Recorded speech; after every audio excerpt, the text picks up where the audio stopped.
श्रीमद् वाल्मीकीय रामायण अरण्यकांड 19वां सर्ग 26 श्लोक।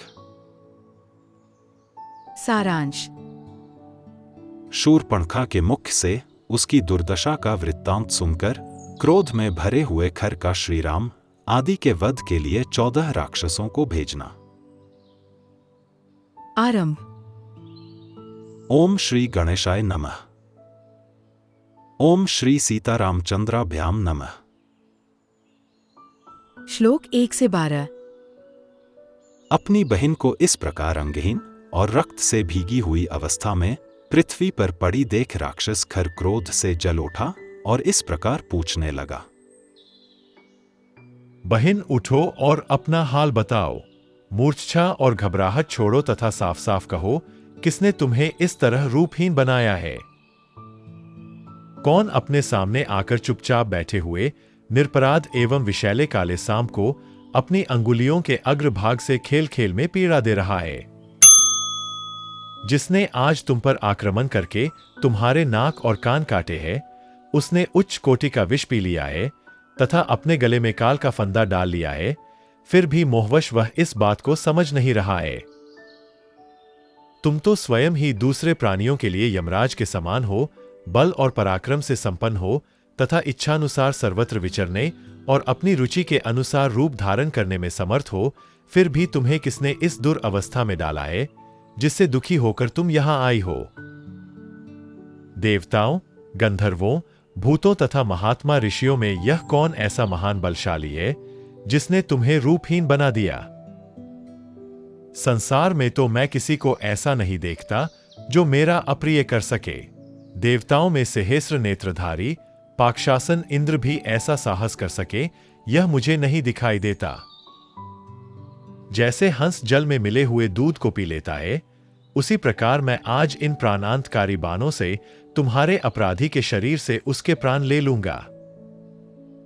युद्ध में मेरे बाणों से जिसके मर्मस्थान छिन्न भिन्न हो गए हैं तथा जो मेरे हाथों मारा गया है, ऐसे किस पुरुष के फेन सहित गरम गरम रक्त को यह पृथ्वी पीना चाहती है? रणभूमि में मेरे द्वारा मारे गए किस व्यक्ति के शरीर से मांस कुतर कुतर कर ये हर्ष में भरे हुए झुंड के झुंड पक्षी खाएंगे?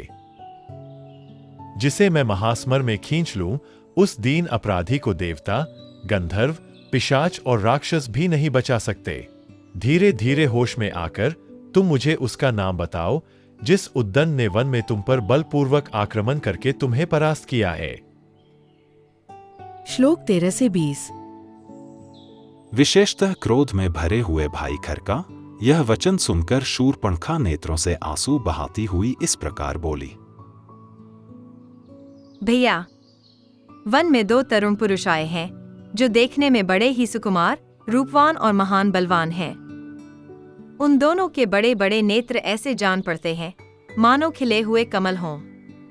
वे दोनों ही वल्कल वस्त्र और मृगचर्म पहने हुए हैं।